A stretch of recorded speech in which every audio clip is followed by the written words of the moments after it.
There's something that I worry that I didn't explain properly enough yesterday with what I had said. So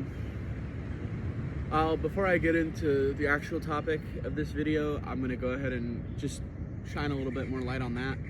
Yesterday I had talked about, those times when I was telling myself like, oh, I guess you just weren't enough, and I guess that you're not worthy, and all this and that, going into the negative emotions and the negative thought patterns. At the time, I thought it was going to make myself feel better, but I think for me where it came from was that I couldn't accept my reality for what it was. I couldn't accept my reality as the truth of what had happened, and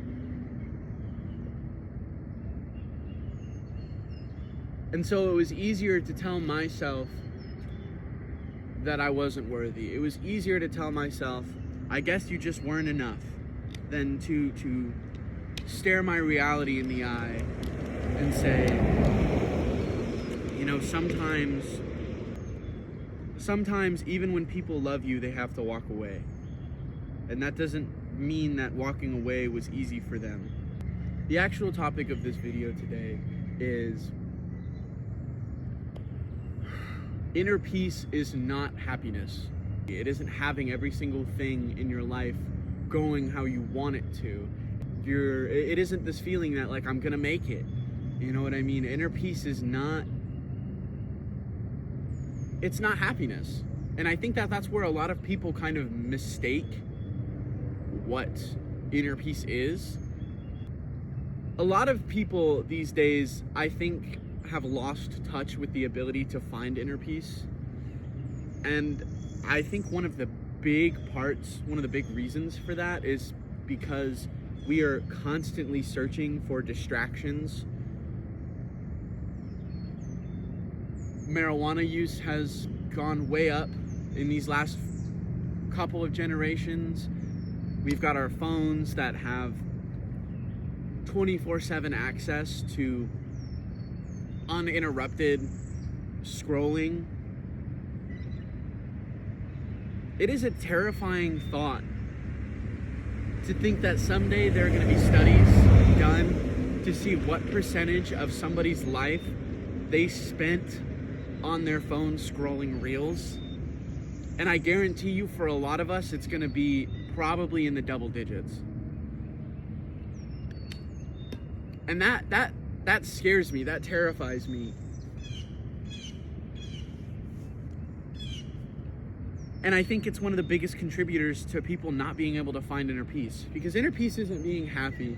Inner peace, the way that I understand it, is simply not fighting any wars within yourself. The biggest example for me that I have is that I would often fight against the current of pain, if that makes sense.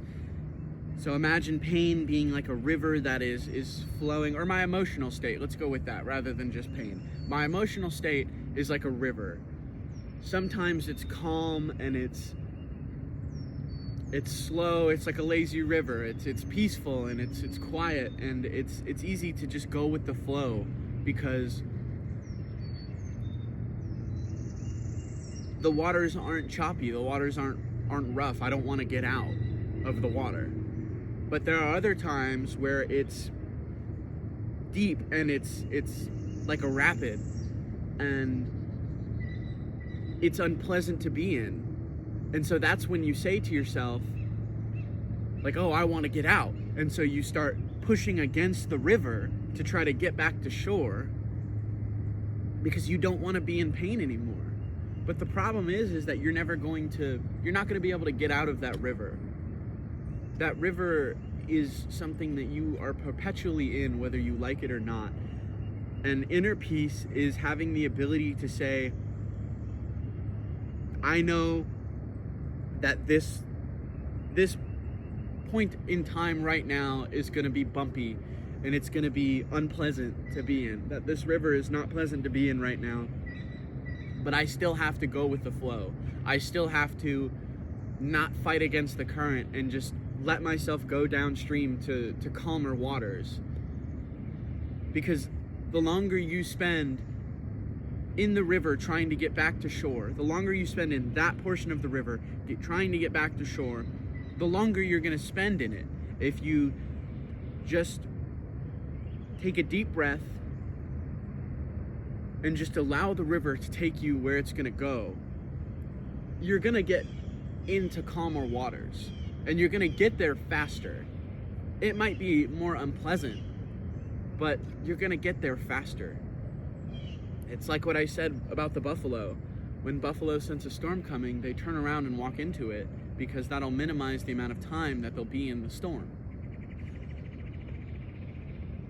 So inner peace, I think, is interrupted by people having the constant need for distraction, people constantly looking at reels on their phone because they're bored, or people, I've spoken to people and I've heard people talk about how, you know, they'll speak to AI when they're upset because they don't want to talk to another person.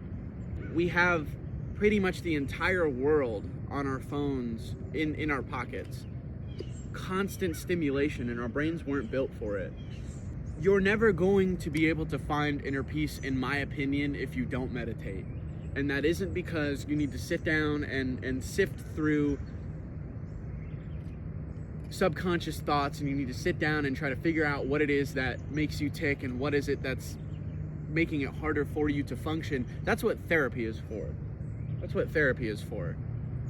What I believe that meditation is going to do is it's going to teach you how to be bored. You have to be bored. You have to be bored to find inner peace, because being bored is the absence of feeling anything. You're not bored when you're feeling sad. You're not bored when you're feeling angry or in pain, because you've got your mind on other things. Being able to have your mind on nothing is going to teach you what inner peace actually feels like. Because inner peace, like I said, is not fighting the current. So don't fight the current. Just let it take you where it's gonna go.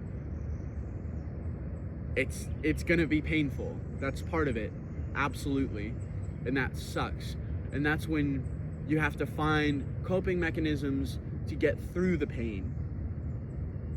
But if you can master allowing life to take you where it's gonna take you without trying to force things, it's going to make life easier and more enjoyable. But seriously, meditation is the way to do that. So definitely meditate. Absolutely meditate. I love you all. I hope you all find peace.